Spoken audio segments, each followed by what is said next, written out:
Hello, my name is Joshua Garrity, and this is the first episode of the Animation Archives. I suppose I should explain what this show is about. I have a huge amount of respect for the art of animation, and sometimes I feel it's overlooked by many people. Probably not the kind of people watching this video, but there we go. So I came up with an idea of a show designed to showcase what I believe are the best examples of this craft. Some of these shows will be in-depth deconstructions, others will simply be me desperately trying to sell you on a certain cartoon. Everything from Disney to Pixar to Aardman to Ghibli, some cult classics from our friends in the East, and even some underrated gems from here in the West. And I won't just be covering films either. There are many animated TV shows that I will want to cover. In fact, I'm starting this series off with one. So without further ado, let's begin with Avatar: The Last Airbender.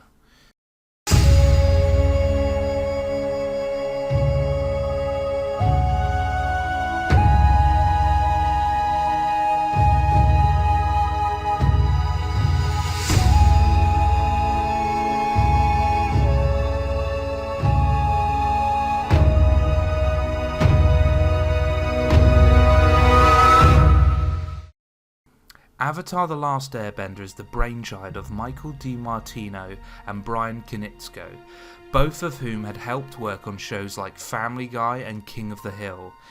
Brian Konietzko was also the storyboard artist and art director on cult classic animated series Invader Zim, which you should really check out, by the way. Avatar: The Last Airbender was always a show I'd seen written and heard talked about as something that was worth watching. But after a cursory glance, I had wrongly dismissed it as a silly child's cartoon. But the praise and love for the show didn't go away, in fact it got stronger. And even though the live-action movie turned out to be, well, awful, the fact that there were so many outraged fans made me wonder if there was something special about the source material after all. Well, there was. The Last Airbender is set in a fantasy world divided into 4 races. There are the northern and southern water tribes who live in the polar regions. To the west exists the Fire Nation, and to the east exists the Earth Kingdom. And finally there are the air nomads, who, as their name suggests, don't really call anywhere home except for a few air temples that are scattered across the land. Fire is the element of power. The people of the Fire Nation have desire and will, and the energy and drive to achieve what they want. Earth is the element of substance. The people of the Earth Kingdom are diverse and strong. They are persistent and enduring. Air is the element of freedom. The air nomads detached themselves from worldly concerns and found peace and freedom. Water is the element of change. The people of the water tribe are capable of adapting to many things. They have a deep sense of community and love that holds them together through anything. What should be immediately apparent is where Last Airbender is drawing much of its inspiration. The Last Airbender doesn't draw from Tolkien like the majority of fantasy worlds. Instead, it draws from different Asian cultures and takes elements of Asian mythology. But it's the art of bending that really makes the world stand out. Bending is a form of magic that allows people to control and manipulate one of the 4 classic elements. Each race has individuals that can control the element that their people are named after, and they form their culture and way of life around the strengths and weaknesses of that element. While we're on the subject of bending, it's important to note that each style of bending is inspired by a real martial art. Waterbending is inspired by Tai Chi and features a lot of slow and elegant movements. Earthbending is inspired by Hung Gar, which is a style of Kung Fu that features heavily rooted stances, strong kicks and punches. Firebending is inspired by Northern Shaolin style Kung Fu, which features quick, successive attacks, but with moments of extreme power being released. And airbending is inspired by Bagua, which involves a lot of evasive and defensive movements. Every generation has an avatar, a person who is a living embodiment of the Earth's spirit. The avatar is the only person who can bend all 4 elements and must learn and master all of them. Their role is to maintain balance and peace between the 4 races of people. The avatar is born into whichever race is next in the avatar cycle. And at the point in time this story is told, the next race in the cycle are the Airbenders. Our protagonist Aang is informed that he is the Avatar before what is considered the proper age to thrust such responsibility. The Fire Nation seemed to be positioning itself for war against the other nations, and it was deemed necessary to train Aang to be a fully fledged Avatar as soon as possible. But Aang was still a young adolescent, and the pressure being heaped on his shoulders, mixed with fear, made him run away from his people and his responsibilities. While gliding on the back of his flying bison Appa, Aang found himself caught in an ocean storm and was thrust into the ocean. Before he or his bison could drown, a mysterious power within him froze the water around them, sealing them in a sphere of ice. 100 years later, Katara and her brother Sokka of the Southern Water Tribe discover Aang and Appa and manage to release them. It is then revealed to Aang that the Fire Nation did indeed declare war, and they had completely wiped out the air nomads, and the current Fire Lord by the name of Ozai was continuing a long campaign to claim the Earth Kingdom. And so the series follows Aang and the friends he picks up along the way as they go on a road trip to not only try and train Aang to bend all 4 elements, but to try and bring an end to the 100-year-long war. The journey the show takes you on is a great one, but I dare not discuss it in any further detail, as I want you to experience the journey for yourself. Instead, I want to draw your attention to the characters of this story, as I feel it's one of the strongest points of the show. I'm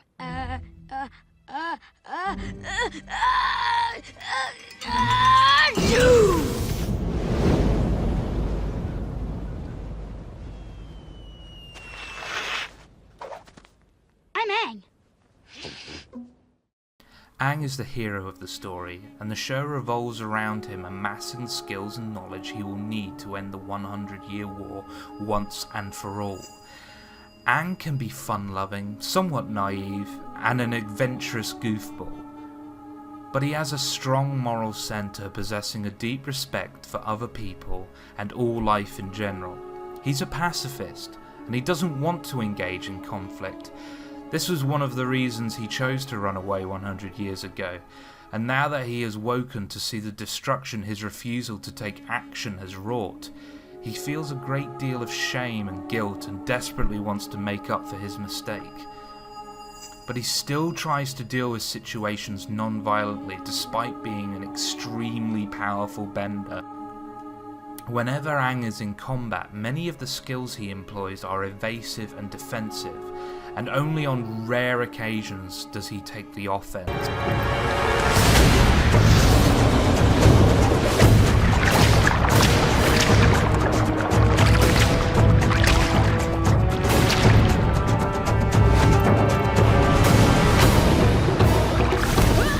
But Aang isn't perfect, and you soon realise that under that peaceful and fun-loving exterior there is anger and frustration that threatens to surface. And at times when people he really cares about are in danger, Aang can lose control and become extremely hostile.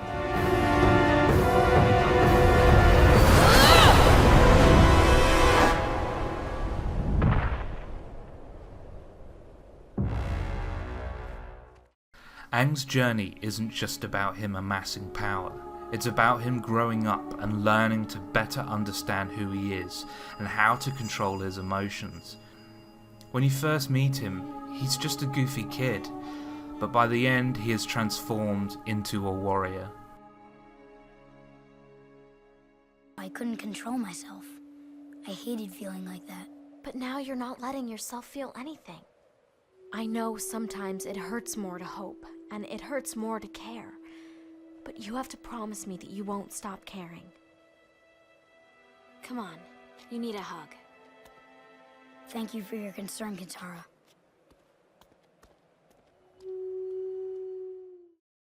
Katara is a waterbender and acts as the maternal figure within Aang's group of friends. She provides emotional support for the characters when they need it, but also bosses them around when they aren't pulling their weight. She's extremely mature for her age, and this is due mainly to a traumatic event that occurred very early in her life. When she was still a small child, the Fire Nation raided her village. She went to tell her mother what was going on, only to find a Fire Nation soldier already there. Just let her go, and I'll give you the information you want. You heard your mother. Get out of here! Mom, I'm scared. Go find your dad, sweetie. I'll handle this.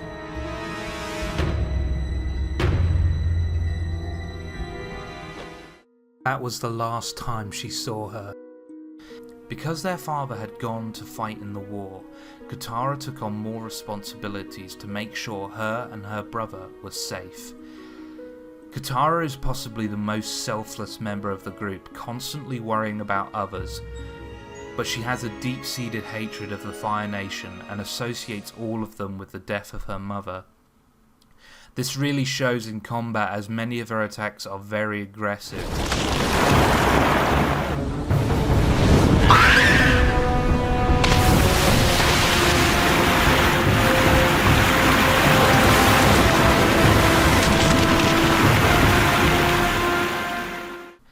Katara and Aang also have an interesting relationship that develops over the 3 seasons.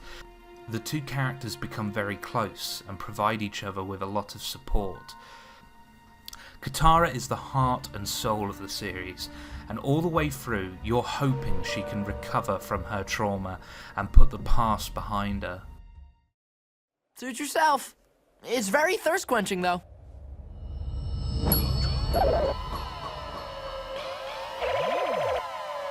Drink cactus juice. It'll quench ya. Nothing's quenchier. It's the quenchiest. Okay, I think you've had enough. Sokka is Katara's brother, and if I were to condense what Sokka's role in the series is, you could simply say he was the show's comic relief, and he performs this role very well. That's okay, I got it. Yeah. Now come back, Boomerang. But that isn't fair, because I think his role is much greater than that. Sokka is us. He's the only member of Aang's group that isn't a bender and gives the audience someone to relate to. He asks the questions the audience wants answered, because the world of bending is just as much a mystery to him as it is to us. But we can also relate to him because despite not being as special as the others around him, he still desperately wants to contribute in a meaningful way. It doesn't help that others constantly underestimate his value. We can take them. 3 on 3. Actually, Toph, there's 4 of us. Oh, I'm sorry. I didn't count you. You know, no bending and all. I can still fight! Okay, 3 on 3 plus Sokka. Sokka isn't a badass, but he is a loyal friend, and despite making his share of mistakes along the way, his heart is always in the right place. But speaking of badasses,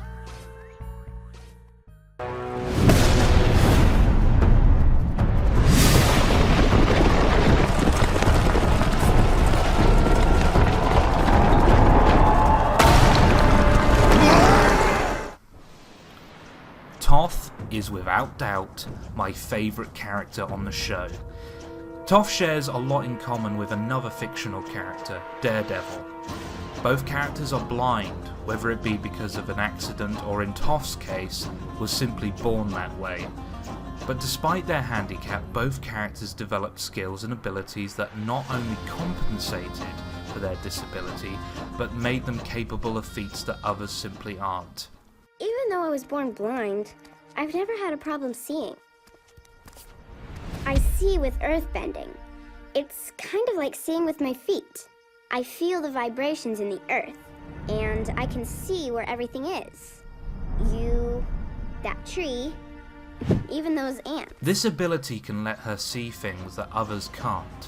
Smoke screens and stealth don't work on Toph because it's impossible to conceal the vibrations you make when in contact with the Earth. In addition to this ability, she just happens to be an insanely talented earthbender full stop. I mean, Aang is a good airbender, and Katara is a good waterbender I suppose. But the creators and Toph herself never stop reminding you that The greatest earthbender in the world! Don't you two dunderheads ever forget it!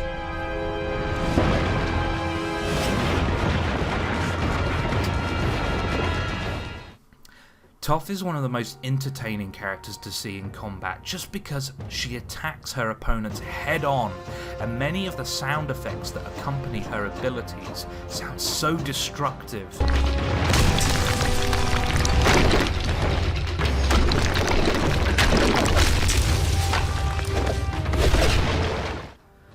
The handicapped badass is a well-worn archetype, but I haven't seen it portrayed in this way before. Toph is strong and determined and comfortable with who she is. She never sees her blindness as a weakness. If anything, she is tired of others assuming she can't fend for herself and being overly sensitive about her disability. She even uses her condition to create some humour. I've been working all day on my appa. Sokka, the arrow was on Appa's head. This is his head. Why are feet coming out of it? Those are his horns. I haven't seen him in a while, okay?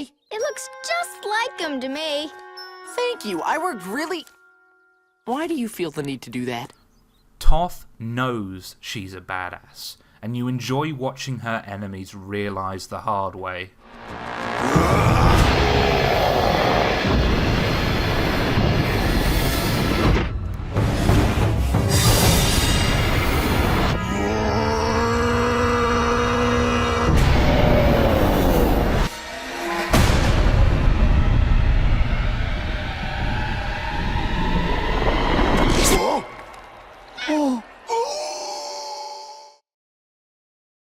I don't need your wisdom right now, Uncle.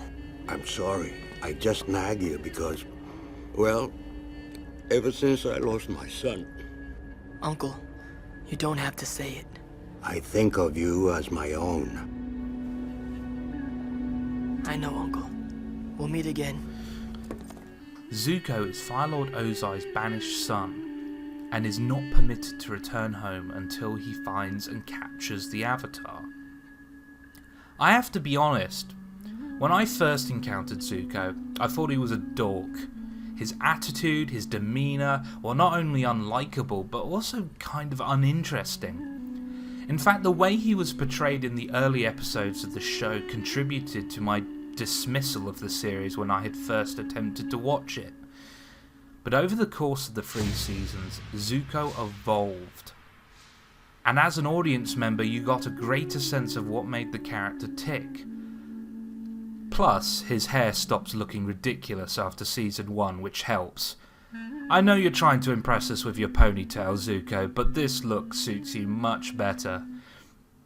I did a complete 180 on this character, which rarely, if ever, happens. Zuko is angry and frustrated about his circumstances and the cards he's been dealt. And once you gain a greater insight into why he is the way he is, your dislike of him turns into sympathy and pity. He ends up being one of the most fascinating characters on the show. You've always thrown everything you could at me! Well, I can take it! And now I can give it back! Come on! Strike me! You've never held back before!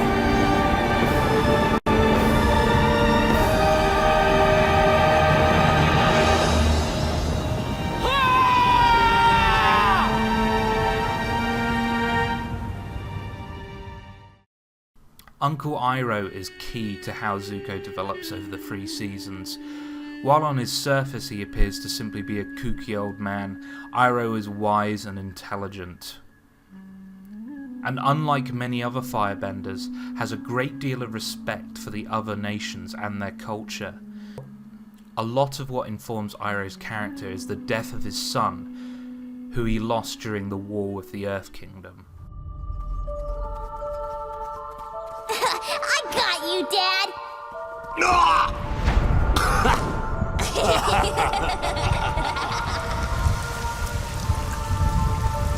My beloved Lieutenant, I will see you again.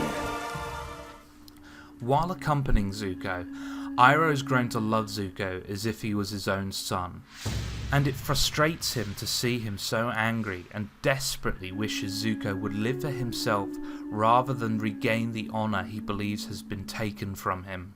I'm begging you, Prince Zuko.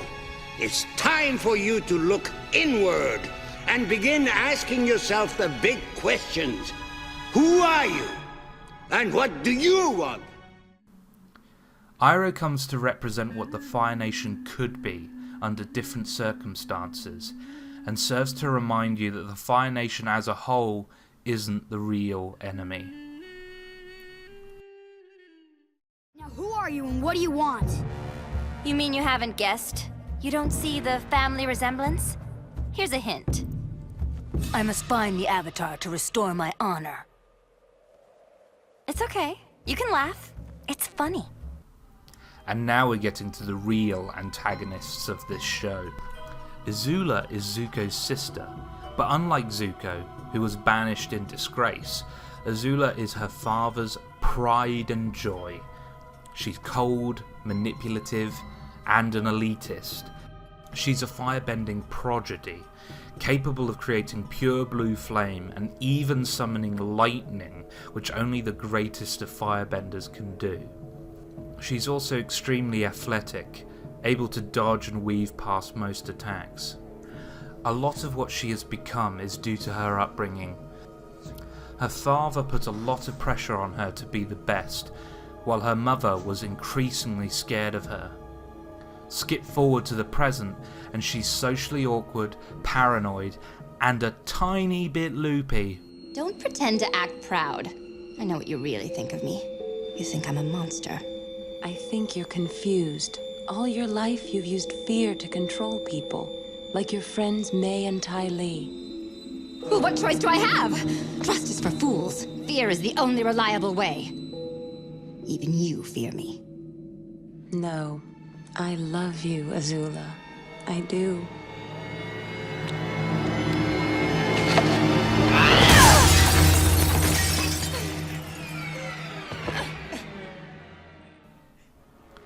Azula lives for her father and his expectations, and because of that, she's become damaged goods. After generations of Fire Lords failed to find you, now the universe delivers you to me as an act of providence. Please listen to me. We don't have to fight. You have the power to end it here and stop what you're doing. You are right. I do have the power. I have all the power in the world!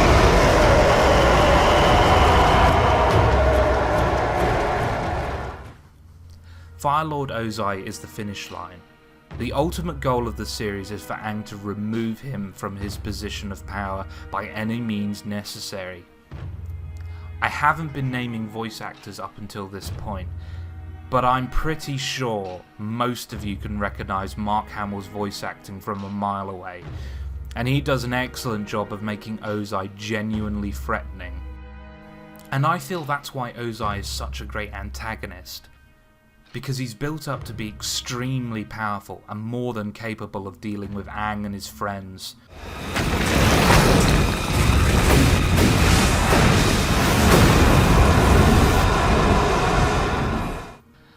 Ozai is driven by some twisted belief that he is destined to shape the future of the entire world and is willing to do some pretty unforgivable things to accomplish his goals.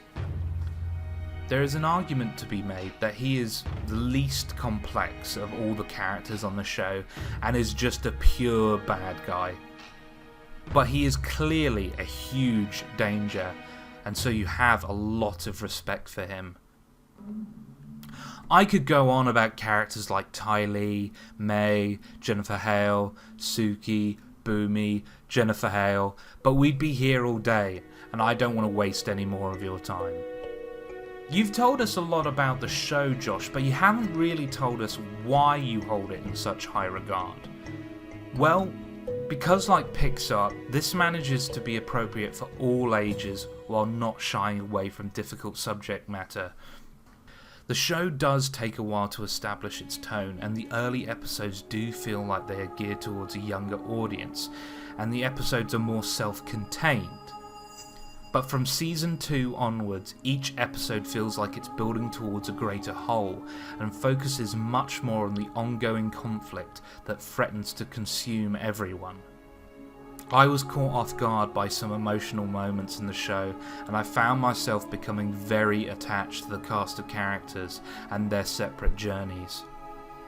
I honestly believe this is the best animated TV show I have ever seen, and it is definitely among my favourite TV shows full stop. It doesn't have the depth and nuance of a serious drama like Deadwood or The Wire, but it has the same heart and imagination of something like the Lord of the Rings trilogies.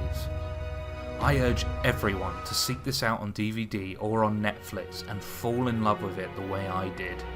Just don't watch the crappy movie.